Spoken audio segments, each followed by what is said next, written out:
Bismillahirrahmanirrahim. Assalamualaikum warahmatullahi wabarakatuh. Berikut adalah materi tambahan dari apa yang sudah disampaikan oleh kelompok tentang kemiskinan, yaitu kelompok 9. Nah, di sini ada konsep kemiskinan yang sedikit berbeda dari perspektif ekonom muslim ya. Beberapa hal yaitu memandang kemiskinan tidak hanya miskin harta, namun di sini dianggap kemiskinan adalah multidimensi. Jadi ada perspektif ekonomi, sosiologi, moralitas, dan juga agama. Tujuan untuk membangun ekonomi pun agak berbeda, bukan hanya no poverty dan reducing inequality, tapi juga untuk menegakkan apa yang menjadi amanah kita sebagai khalifah di muka bumi. Jadi suatu situasi yang dihadapi oleh individu di mana mereka tidak memiliki kecukupan sumber daya untuk memenuhi kebutuhan hidup yang nyaman ya. Batasannya adalah nyaman. Baik dari sisi ekonomi, sosial, psikologi maupun spiritual. Itu berdasarkan penelitian Sirozi dan Pramanik. Sehingga kemiskinan dalam apa istilah umum hanya didefinisikan sebagai ketidakmampuan dari sisi ekonomi saja untuk memenuhi kebutuhan dasar makanan dan bukan makanan, sandang, papan, pendidikan dan lain sebagainya. Itu menurut BPS. Nah, di sini ada beberapa definisi GKM dan GKBM, yaitu kebutuhan dasar untuk makanan dan non makanan dihitung dengan kalori dan juga dengan perhitungan yang lebih kepada materialistis ya untuk pendidikan, biaya sandang, pangan, pendidikan dan lain sebagainya.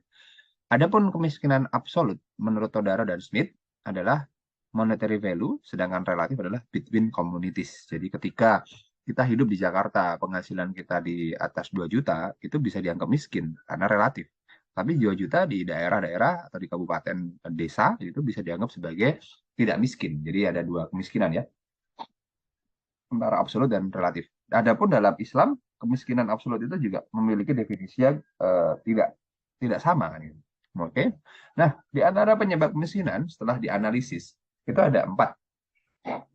Ada yang individual seseorang, mungkin karena dia difabel, mungkin karena dia itu pemalas, memang dasarnya malas, tidak mau bekerja. Jadi itu faktor individual. Yang kedua adalah faktor sosial, adanya diskriminasi sosial. Oh, dikarenakan dia misalkan di Jepang itu golongan darah AB sulit untuk mendapat pekerjaan, itu seperti diskriminasi sosial. Atau di Indonesia waria ataupun orang yang apa memiliki perbedaan gitu, suka lawan jenis mungkin akan didiskriminasikan. Jadi sehingga menyebabkan dia sulit mendapat pekerjaan. Kemudian ada faktor kultural di mana perilakunya atau suatu daerah yang memang culture masyarakatnya itu tidak bekerja sehingga malas individu dan malas cultural beda. Di sini cultural adalah memang masyarakatnya mayoritas tidak mau bekerja alias suka nongkrong atau suka mancing bersama sehingga mereka miskin dikarenakan ya kulturnya yang memang seperti itu. Yang keempat adalah struktural. Nah, miskin struktural ini adalah yang saya rasa yang terjadi di masyarakat kita dikarenakan apa? Adanya ketidakadilan dalam sistem ekonomi sehingga kemiskinan yang terjadi di abad ini, di periode ini, di zaman ini adalah dikarenakan struktural karena memang sistem ekonominya yang menyebabkan hal itu terjadi. Kemudian ada alternatif konsep kemiskinan. Apa sih miskin? Apa itu? Dalam Islam, miskin dibagi menjadi dua, yaitu fakir dan miskin, di mana kondisi orang miskin adalah tidak mampu memenuhi kebutuhan hidup meskipun ia memiliki pekerjaan. Sedangkan fakir, ia tidak memiliki penghasilan sama sekali karena adanya uzur atau adanya alasan syar'i. Karena usia tua atau sakit-sakitan atau masih kalau anak kecil tidak bisa dikatakan fakir karena memang mereka masih di bawah tanggungan orang tuanya ya. Oke, kemudian, oke.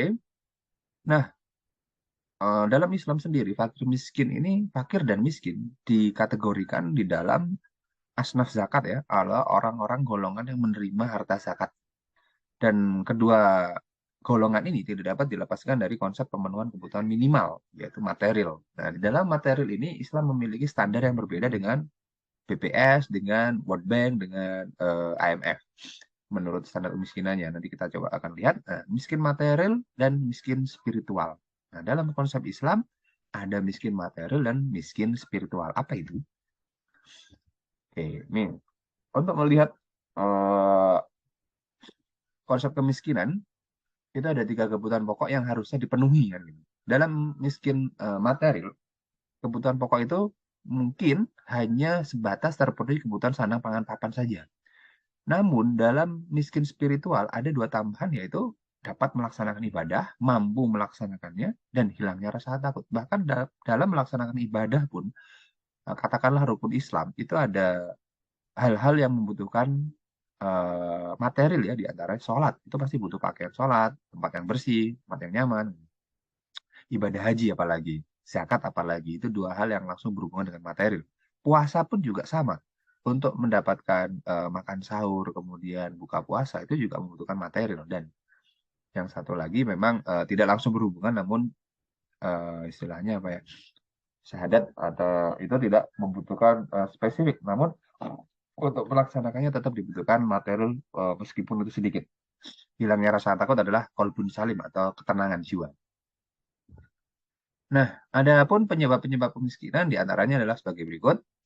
Material atau bersifat ekonomis, ketidakcukupan pendapatan atau harta dalam membiayai kebutuhan dirinya. Dalam hal ini diukur dengan nisab zakat, yaitu sekitar 6-7 juta per bulan atau 85 gram emas dalam setahun. Atau juga bisa dikiaskan dengan pertanian, di mana nisabnya adalah sekitar 568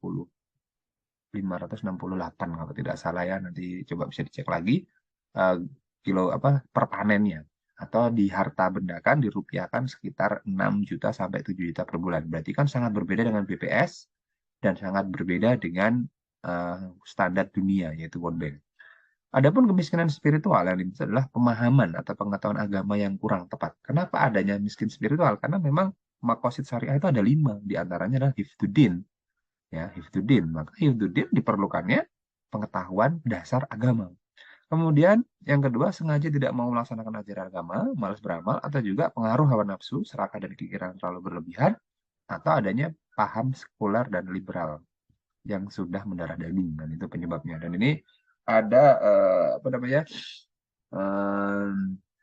matriks kemiskinan ya. Jadi kemiskinan itu sejahtera itu adalah ketika kebutuhan spiritual dan material yang terpenuhi. Adapun miskin materi itu miskin spiritual itu lebih mulia karena miskin materi itu lebih mulia ya. Jadi kuadran pertama adalah sejahtera, kuadran kedua adalah miskin materi, kemudian kuadran ketiga adalah miskin spiritual, kuadran keempat adalah miskin absolut atau yang paling parah. Nah, kalau kita bisa lihat absolut adalah nol ya, mendekati titik nol atau titik terkecil. Sejahtera adalah di mana material tercukupi, spiritual tercukupi. Adapun saya melakukan modifikasi tentang kemiskinan ini sebagai berikut, dibantu oleh perawat dia ya, atau Nur Rahma yang biasa dipanggil Nur Rahma. Di tahun 2001 saya coba memodifikasi kuadran ini dengan kuadran 1, 2, 3, dan 4, ditambahkan dengan apa yang dimaksud dengan material poverty adalah fakir miskin. Kemudian muzaki itu orang yang sudah mencapai nisab zakat itu tidak dikategorikan sebagai miskin material. Kemudian menurut kebutuhannya, doruri adalah hal-hal yang harus dipenuhi, haji adalah hal-hal yang harus dipenuhi, baru bisa dipenuhi setelah doruri terpenuhi, dan tahsini baru bisa dilakukan atau baru bisa dilaksanakan ketika doruri dan haji sudah terpenuhi. Jadi ini leveling. Jadi kita bisa lihat negatif, positif ya. Nah, adapun kuadran 1 welfare, dia bisa berzakat, dia bisa berinfak, dia bisa melakukan semua rukun Islam, bahkan haji. Adapun kuadran yang kedua, kenapa material miskin materi masih tergolong sebagai kuadran yang lebih bagus dibanding spiritual? Karena orang-orang dengan miskin material, namun di sini memiliki apa yang namanya spiritual yang cukup tinggi, dikarenakan spiritualitasnya tinggi, maka dia masih bisa bersabar, dia masih bisa berinfak, dia masih bisa beribadah dengan baik, meskipun hartanya kekurangan. Tapi kuadran yang ketiga, ini adalah kuadran yang paling buruk menurut saya. Kenapa? Orang-orang dengan harta yang sudah cukup, dia tergolong muzaki, namun dia belum mampu ya, tapi belum mau membayar zakat. Itu adalah kuadran yang paling parah. Dan ini adalah kuadran-kuadran yang dipenuhi oleh orang-orang kaya, harta, namun minim atau miskin spiritual. Contohnya adalah para koruptor, contohnya adalah para influencer yang memberikan pengaruh buruk kepada masyarakat, kemudian para selebgram mungkin ya, atau para sultan-sultan yang kurang mendakwahkan agama, kurang dekat dengan agama adalah orang-orang yang berbahaya. Bahkan jika mereka menjadi sebuah pemimpin negeri akan menyebabkan sebuah bangsa atau negara tersebut mengalami krisis multidimensi. Jadi mengapa saya katakan kuadran ketiga paling parah merusaknya karena mereka memiliki harta benda namun bisa merusak sebuah peradaban. Adapun kuadran yang keempat adalah absolute poverty atau miskin secara absolut, itu tidak terlalu berbahaya karena dia hanya bisa membahayakan diri mereka sendiri dan lingkungan sekitar dalam lingkup kecil, tidak dalam lingkup negara. Jadi kuadran keempat ini secara individu memang paling parah ya. Tapi menurut saya pribadi, kuadran ketiga ini ketika kita masukkan hadis Nabi dan tidak akan dihisap atau tidak akan melangkah kaki seorang hamba sampai dia mempertanggungjawabkan dari mana dia peroleh hartanya dan kemana dia belanjakan. Kalau keempat itu kan gampang, dia nggak punya harta, dia hanya spendingnya salah mungkin gitu, atau mendapatkannya dengan cara yang salah juga. Jadi absolute poverty adalah dia tidak punya apa-apa. Tapi kalau yang ketiga ini lebih parah, dia bisa mendapatkannya dengan cara yang salah dan spendingnya juga dengan cara lah dengan jumlah yang besar juga. Oke, saya rasa itu mengenai konsep kemiskinan.